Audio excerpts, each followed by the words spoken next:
अब हमारे life process का ये सबसे लास्ट टॉपिक है।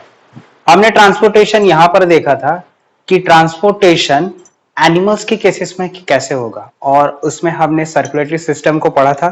सर्कुलेटरी सिस्टम को पढ़ने के लिए हमने उसमें क्या किया था, आपके हार्ट के फंक्शन को पढ़ा था। हार्ट में सर्कुलेशन कैसे होता है, उसमें चेंबर्स कैसे होते हैं। अब ये तो रही बात आपके ट्रांसपोर्टेशन इन एनिमल्स के, वो ब्लड के थ्रू होता है, जो कि हम क्लोज सर्कुलेटरी सिस्टम में हमने इसको पढ़ा था। प्लांट्स में ये चीज कैसे काम करती है और प्लांट्स में न्यूट्रिशन कैसे होता है। तो हम इसमें दो चीज को रीड किया, आपका एक न्यूट्रिशन का फैक्टर इसमें होगा, रेस्पिरेशन का फैक्टर भी इससे कनेक्टेड है, एंड फाइनली आपका ट्रांसपोर्टेशन का भी फैक्टर इससे कनेक्टेड होगा। हम इसको तीनों को क्लब करके इसमें देखेंगे कि एक्चुअली प्लांट्स में ट्रांसपोर्टेशन, रेस्पिरेशन और न्यूट्रिशन एक्चुअली होता कैसे है। तो सबसे पहले आप अपने छोटे क्लासेस में पढ़े होंगे कि फोटोसिंथेसिस कैसे होता है, what is the chemical reaction of the photosynthesis. और आप देख रहे होंगे या CO2 और H2O आपस में मिक्स करते हैं और ये आपके बनाते हैं ग्लूकोज को in the presence of sunlight. कहां पर बनाते हैं, क्लोरोफिल में ये बनाते हैं, और आपका ऑक्सीजन रिलीज होता है और वाटर यहां से रिलीज होना चालू हो जाता है। फोटोसिंथेसिस का प्रोसेस आप तो इससे बहुत ज्यादा अवेयर है, तो हम इसके बारे में ज्यादा डिस्कस तो नहीं करेंगे, बट ये बताना इसलिए जरूरी था कि ट्रांसपोर्टेशन के प्रोसेस में दो ट्रांसपोर्टेशन का प्रोसेस होता है प्लांट्स में। एक होता है आपका पैसिव ट्रांसपोर्ट, दूसरा होता है आपका एक्टिव ट्रांसपोर्ट। पैसिव ट्रांसपोर्ट चीज क्या है? पैसिव ट्रांसपोर्ट वो चीज है जिसमें प्लांट को अपनी एनर्जी वेस्ट नहीं करनी पड़ती। हमारी बॉडी में एक एनर्जी कंपोनेंट होता है जिसको हम बोलते हैं ATP. ATP is a chemical form of energy. इसी फॉर्म ऑफ एनर्जी के कारण हम अपने बॉडी में जो भी एक्टिविटीज है उसको इन्हीं केमिकल एनर्जी के थ्रू हम कर पाते हैं। तो प्लांट्स का भी एक फंक्शन करते हैं, जैसे प्लांट ग्रोथ का फंक्शन कर रहा है या कोई भी चीज का रेस्पिरेशन का फंक्शन है, तो उसके लिए उसको एनर्जी चाहिए। वो भी इसको कहां से मिलेगा, एटीपी से। लेकिन सपोज अगर प्लांट अपनी बॉडी के अंदर फूड मॉलिक्यूल्स का मूवमेंट कर रहा हो, तो उसके लिए उसको एनर्जी चाहिए। ये एनर्जी उसको कहां से मिलेगी, एटीपी से। तो ऐसा ट्रांसपोर्ट जिसमें प्लांट को अपनी एनर्जी वेस्ट ना करना पड़े, एटीपी को वेस्ट ना करना पड़े, उस टाइप के ट्रांसपोर्ट को हम बोलते हैं पैसिव ट्रांसपोर्ट। और ऐसा ट्रांसपोर्ट प्लांट्स के अंदर जिसमें प्लांट अपनी एनर्जी को कंज्यूम करता है एटीपी के फॉर्म में, तो ये एटीपी जब कंज्यूम करता है प्लांट और फूड मॉलिक्यूल्स को different parts of the body में ये क्या करता है, सेंड करता है। इस टाइप के ट्रांसपोर्ट को हम बोलेंगे आपका क्या, एक्टिव ट्रांसपोर्ट। तो पैसिव ट्रांसपोर्ट और एक्टिव ट्रांसपोर्ट एक्चुअली दोनों होता कहां पर है? पैसिव ट्रांसपोर्ट आपका कहां पर होता है? पैसिव ट्रांसपोर्ट आपका देखा जाता है ट्रांसपीरेशन के प्रोसेस में। ट्रांसपीरेशन का प्रोसेस अभी हम देखेंगे एक्चुअली है क्या। ट्रांसपीरेशन के प्रोसेस में मूवमेंट ऑफ वाटर मॉलिक्यूल्स होता है। मूवमेंट ऑफ वाटर मॉलिक्यूल्स मतलब रूट से लेके वाटर मॉलिक्यूल्स का movement towards the top most portion of the plant, leaves तक का जो मूवमेंट होता है, रूट से लेके वाटर मॉलिक्यूल्स का मूवमेंट टिल द लीव्स तक। तो इसमें प्लांट्स को इतनी अपनी ज्यादा एनर्जी वेस्ट नहीं करनी पड़ती, कि आपको पहले से पता है लीफ के सरफेस में आपका यहाँ पर क्या होते हैं, लीफ के सरफेस में आपके प्रेजेंट होते हैं छोटे छोटे पोर्स। एक पोर्स होता है, हम उसको क्या बोलते हैं, स्टोमा बोलते हैं। वेरस अगर उसी लीफ में बहुत सारे पोर्स होंगे तो उसको फिर हम नाम बदल के बोलेंगे स्टोमाटा। स्टोमेटा से वाटर ड्रॉपलेट, जो स्टोमेटा ओपन होता है तो धीरे धीरे ये वाटर ड्रॉपलेट्स बाहर आते हैं, और लीफ के सरफेस में ड्यू टू हीट, दिन में अगर गर्मी हो गई, ड्यू टू हीट ये वाटर के ड्रॉपलेट्स क्या होते हैं, एवोपरेट हो जाते हैं। इस एवोपरेशन के कारण क्या होता है, इस एवोपरेशन के कारण पूरे प्लांट में एक प्रेशर डेवलप होता है। इस प्रेशर के डेवलपमेंट के कारण क्या होता है, वाटर के ड्रॉपलेट्स हैं वो रूट्स के द्वारा सकअप कर ले जाते हैं, और ये ट्रांसपीरेशन के प्रोसेस को क्या कर देते हैं, स्टार्ट कर देते हैं। किसमें, प्लांट्स के अंदर। प्लांट्स में वाटर का मॉलिक्यूल्स या वाटर मॉलिक्यूल्स का मूवमेंट कौन से सेल से होता है, ये होता है आपके जाइलम के सेल से या जाइलम के टिश्यूज से। तो जाइलम आपका हेल्प करता है प्लांट में वाटर मॉलिक्यूल्स के मूवमेंट को। वेरस आपके बॉडी में जो फूड में, आपके बॉडी में नहीं, प्लांट के जो बॉडी में, मेरा कहने का मतलब तो प्लांट के बॉडी में जो मूवमेंट होता है, ये मूवमेंट अगर फूड सब्सटेंस को different parts of the body में सेंड करने के लिए हो, तो इसके लिए प्लांट ट्रांसपीरेशन का प्रोसेस यूज नहीं करता है, एक दूसरा प्रोसेस यूज करता है जिसको मैं बोलता हूं ट्रांसलोकेशन। तो ट्रांसलोकेशन मॉलिक्यूल्स ऑफ मतलब ये बोलना चाहिए कि फूड मॉलिक्यूल्स का मूवमेंट और आपका ट्रांसपीरेशन होता है वो आपका होता है वाटर मॉलिक्यूल्स का मूवमेंट। वाटर मॉलिक्यूल्स का मूवमेंट रूट से लेके till the stomata of the leaf तक ये होता है। तो बहुत सारे लीव्स होते हैं तो उनके वाटर ड्रॉपलेट्स उनके पोर्स तक पहुंच जाते हैं, इन्हीं पोर्स को हम क्या बोल रहे हैं, स्टोमेटा बोलते हैं।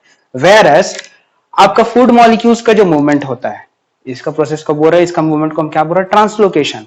तो ट्रांसलोकेशन का जो मूवमेंट होता है, ट्रांसलोकेशन के मूवमेंट में फूड मॉलिक्यूल्स के मूवमेंट कराने में प्लांट को अपनी एनर्जी कंज्यूम करनी पड़ती है, वेस्ट करनी पड़ती है। तो वेस्ट जो एनर्जी होता है, मतलब वेस्ट करता है, तो ये कंज्यूम करता है, वही क्या है हमारा एटीपी। तो एटीपी को उसको कंज्यूम करना पड़ता है, खर्च करना पड़ता है इस फूड मॉलिक्यूल्स का मूवमेंट कराना। तो इस टाइप के ट्रांसपोर्ट को हम क्या बोले, एक्टिव ट्रांसपोर्ट। तो ट्रांसलोकेशन है आपका active transport, whereas transpiration है आपका ये है पैसिव ट्रांसपोर्ट। अब हम यहां पर ये देखेंगे कि एक्टिव ट्रांसपोर्ट और पैसिव ट्रांसपोर्ट में एनिमेशन के जरिए समझेंगे ये क्या चीज है। पहले हम ये देख लेते हैं कि यहां पर आपके फूड मूवमेंट में ये चीज कैसे होगा। अब यहां पर मेरे सामने एक डायग्राम है, ये एक स्टोमेटा है। तो लीव्स तो काफी बड़े सरफेस में होता है, लेकिन लीव्स के सरफेस में ऐसे पोर्स का प्रेजेंस होगा। तो ऐसे पोर्स का जब प्रेजेंस होता है तो इन्हीं गैप से, इन्हीं पोर्स से वाटर के ड्रॉपलेट्स बाहर आते हैं। वाटर के ड्रॉपलेट्स जब बाहर आते हैं लीव के सरफेस में, तो बाहर क्या सरफेस पे ज्यादा टेम्परेचर होता है, वहां से वो क्या करता है, वाटर ड्रॉपलेट एवापोरेट हो जाता है। इसके वजह से एक प्रेशर अप्लाई होता है। तो बहुत सारे स्टोमेटास होते हैं। स्टोमा एक की बात करेंगे तो वो है आपका स्टोमा। काफी पोर्स एक लीफ में होंगे तो हम उसको क्या बोलेंगे, स्टोमेटा बोलते हैं। तब ये प्रेशर जनरेट होता है और इसी से एवापोरेशन के मतलब होने के कारण आपका ट्रांसपीरेशन का प्रोसेस वो चालू हो जाता है। बट इसमें प्लांट को अपनी कोई एनर्जी वेस्ट नहीं करनी पड़ती, इसीलिए हम इसको क्या बोलते हैं, पैसिव ट्रांसपोर्ट बोलेंगे। अब ये लीव्स के सरफेस के आसपास एपिडर्मिस के सेल्स होते हैं। ये स्टोमेटा की जो वॉल है, इसी के अंदर आपका क्या होता है, क्लोरोप्लास्ट। इन्हीं क्लोरोप्लास्ट के अंदर ग्रीन पिगमेंट होते हैं जिनको हम बोलते हैं क्लोरोफिल। और यही क्लोरोफिल के जो ग्रीन पिगमेंट है, इन्हीं की वजह से प्लांट्स की लीव्स हमें ग्रीन कलर की दिखाई देती है। तो इन ग्रीन कलर के प्रेजेंस के कारण और इन्हीं क्लोरोफिल के अंदर आपका होता है फोटोसिंथेसिस का रिएक्शन। तो हमने फोटोसिंथेसिस के रिएक्शन को अभी पढ़ा, वो इन्हीं क्लोरोफिल में ही होता है। और आपका प्रोडक्शन ऑफ फूड जो होता है, जो ग्लूकोज फॉर्म है, जो हमने केमिकल रिएक्शन में देखा था, वो ही इन क्लोरोफिल के अंदर बनता है। तो ये न्यूक्लियस और गार्ड सेल्स इन्हीं को बोलेंगे। तो इन्हीं का जो पोर्शन है यहाँ पर है, इसी पोर को हम क्या बोलेंगे, स्टोमा बोलते हैं। अब हम एनिमेशन के जरिए देखते हैं कि यहाँ पर ये प्रोसेस कैसे काम करता है। अब यहां पर आप एक पोर्शन देख रहे हैं जिसको अब देखिए, अगर लीफ के आप सबसे पेयर्स को, अगर लीफ लूग और इस लीफ को मैं ट्रांसवर्स ऐसा कट कर दूं, तो अगर कट करने पे बीच के जो मेरे सेल्स नजर आ रहे हैं, इन सेल्स को मैं बोलूंगा मिजोफिल टिश्यूज। एक सेल है, बहुत सारे सेल्स बन गए तो टिश्यूज बन गए, इसको बोलते हैं मिजोफिल टिश्यूज। उसके बाद ये आपका होता है लोअर एपिडर्मिस, ये आपका होता है अपर एपिडर्मिस, और ये काफी सेल्स होते हैं। अब आप यहां पर देख रहे हैं, यहां पर green green green green spots नजर आ रहे हैं इन सेल्स के अंदर। इन्हीं को हम बोलते हैं आपका क्या, क्लोरोप्लास्ट। तो इन सेल्स के अंदर आपका क्या है, क्लोरोप्लास्ट का प्रेजेंस है। और इन्हीं क्लोरोप्लास्ट के स्ट्रक्चर्स के अंदर जो ग्रीन कलर के पिगमेंट्स है, उन्हीं को हमने क्या बोला, उन्हीं को हमने बोला क्लोरोफिल। तो इन्हीं सेल्स में ही आपका फोटोसिंथेसिस का प्रोसेस, जब सनलाइट का प्रेजेंस होता है तभी काम करता है। तो ये लीव्स के सेल्स हैं, इन्हीं सेल्स में ये चीज काम करती है। अब यहां पर ये जो पोर्शन आप देख रहे होंगे, मैं बताया अभी अपर एपिडर्मिस, ठीक है, और नीचे अगर देखेंगे तो ये आपका मिजोफिल टिश्यूज अभी हमने डिस्कस किया पूरे, जो इसको बोलते हैं पैलिसेड। पैलिसेड मिजोफिल टिश्यूज मतलब दोनों एपिडर्मिस के बीच की जो लेयर है, ये लेयर दोनों आपके मिजोफिल टिश्यू है, इसको बोलते हैं स्पॉन्जी मिजोफिल। इसी कारण लीव्स में क्या होता है, स्पॉन्जी इफेक्ट होता है।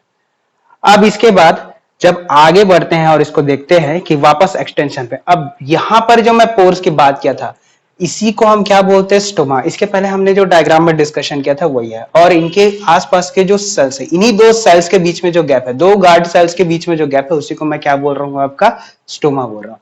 और यही अगर बहुत सारे होंगे तब हमको क्या बोलने लग जाएंगे, स्टोमाटा बोलने लग जाएंगे। अब ये सेल्स अब देखिए, इसी को हम बोलते हैं जाइलम। जाइलम में क्या होता है, वाटर का ट्रांसपोर्टेशन होता है, और यहां भी हमने देखा फ्लोएम जिसमें क्या होता है, आपका फूड का ट्रांसपोर्टेशन होता है। तो एक आपको यहां पर डायग्रामेटिक रिप्रेजेंटेशन है जिसमें ट्रांसपीरेशन का प्रोसेस ऊपर की ओर लीव्स तक जाएगा। तो वाटर मॉलिक्यूल्स का मूवमेंट आपको यहां पर दिखा रहा है। तो यहां पर वाटर पोटेंशियल, लो वाटर पोटेंशियल, और इन्हीं के थ्रू अब आप देखेंगे कि वाटर का मूवमेंट कैसे हो रहा है। अब ब्लू कलर का पोर्शन है वो आपका क्या है, जाइलम टिश्यूज का। तो मैं आपको बताया था एवोपरेशन के प्रोसेस के कारण वाटर के मॉलिक्यूल्स मूव होंगे कहां, आपके स्टोमा में, और स्टोमा में ये मूवमेंट करेगा। आप देखेंगे कि वाटर का मॉलिक्यूल्स यहाँ पर मूवमेंट कैसे कर रहा है। ये वाला पोर्शन है वो जाइलम टिश्यूज का है। तो यहाँ पर वाटर का मॉलिक्यूल्स का मूवमेंट होगा, इसको हम क्या बोल रहे हैं, ट्रांसपीरेशन का प्रोसेस बोलेंगे। तो ये जो चैनल्स होते हैं यहाँ पर देखिए, ट्यूब्स के चैनल्स हैं, इन्हीं चैनल्स में वाटर का मूवमेंट्स होगा। अब ये पोर्शंस के नाम बता रहे हैं, आपके बुक में भी ये दिया होगा तो ये आप बहुत अच्छा जानता है। ये रहा वाटर के मॉलिक्यूल्स का मूवमेंट। ये वाटर के मॉलिक्यूल्स के मूवमेंट आपके जाइलम्स के टिश्यूज में जो चैनल्स है उनके थ्रू जा रहे हैं। इसी प्रोसेस को हम क्या बोलते हैं, ट्रांसपीरेशन का प्रोसेस बोल रहे हैं। अब यहां पर आप देखेंगे कोहेशन और एडेशन के प्रोसेस में वाटर मॉलिक्यूल्स के बीच में ये आ गया कोहेशन और एक एडेशन। तो वाटर मॉलिक्यूल्स के वो में ये H2O का जो मॉलिक्यूल्स है उनके बीच में क्या होता है, फोर्स ऑफ अट्रैक्शन होता है। इसी के प्रोसेस को हम क्या बोलते हैं, आपका कोहेशन और एडेशन का प्रोसेस बोलेंगे। तो इसी के कारण वाटर के मॉलिक्यूल्स ऊपर की ओर जाते हैं और लीव्स में आते, ये देखेंगे अब लीव्स के सरफेस में जब ये आएंगे तो यहां पर ये काम चलेगा।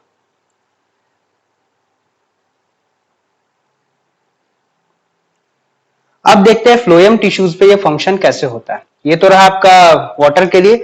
अब ये फूड के लिए, ये था आपका पैसिव ट्रांसपोर्टेशन। अब इसमें होगा एक्टिव ट्रांसपोर्टेशन। लीफ जब क्लोरोफिल में खाना बना लेता है, ग्लूकोज बना लेता है, उसको भी तो बाकी बॉडी को सप्लाई करना है, स्टेम्स को सप्लाई करना है, फ्रूट्स को सप्लाई करना है, ब्रांचेस को सप्लाई करना है, स्टेम्स को सप्लाई करना, इवन रूट्स को भी ये फूड के मॉलिक्यूल्स को हमको सप्लाई करना है। तो वो फिर इन चैनल्स के थ्रू देखेंगे। अब यहां पर ये जो मूवमेंट दिख रहा है वो है आपका फूड मॉलिक्यूल के मूवमेंट। तो ये फूड मॉलिक्यूल्स का मूवमेंट दिखा रहा है। तो आप ट्रांसपीरेशन का प्रोसेस देखे तो उसमें वो अपवर्ड था, लेकिन इसमें जहां जहां पर फूड की रिक्वायरमेंट है वहां पर ये सप्लाई होगा। तो एक स्टोर फॉर्म ऑफ फूड जिसको हम क्या बोल रहे हैं, सुक्रोज है, वो सुक्रोज इन्हीं फ्लोएम के चैनल्स के through different parts of the plants को क्या कर रहा है, सप्लाई हो रहा है। तो आप देख रहे होंगे यहां पर सप्लाई हो रहा है। कुछ अमाउंट ऑफ वाटर मॉलिक्यूल्स भी यहां पर आते हैं दिखेंगे। तो आप देखिए यहां पर ट्रांसपीरेशन का प्रोसेस अपवर्ड इंडिकेट करके बता रहा है, वेर एज फ्लोएम का जो इंडिकेशन है वहां जहां जहां पर इसकी रिक्वायरमेंट होगी, जिस जिस पोर्शन में रिक्वायरमेंट होगी उस पोर्शन में आपको ये चीज दिखेगा। अभी आप यहां पर देखिए एक्टिव ट्रांसपोर्ट, यहां पर था आपका एक्टिव ट्रांसपोर्ट और दूसरे तरफ था आपका पैसिव ट्रांसपोर्ट। तो होप आपको ये क्लियर हो गया होगा कि एक्टिव ट्रांसपोर्टेशन कैसे होता है जो फूड मॉलिक्यूल्स का है, और पैसिव ट्रांसपोर्टेशन यहां पर कैसे होता है जो आपका ट्रांसपिरेशन का प्रोसेस। तो आपके ट्रांसपिरेशन में आपका एवोपोरेशन काम करता है और ट्रांसलोकेशन में आपके एक्टिव ट्रांसपोर्ट होता है, जिसमें प्लांट अपनी एनर्जी कंज्यूम करता है और उस एनर्जी भी केमिकल फॉर्म में होती है जिसको हम क्या बोलते हैं, एटीपी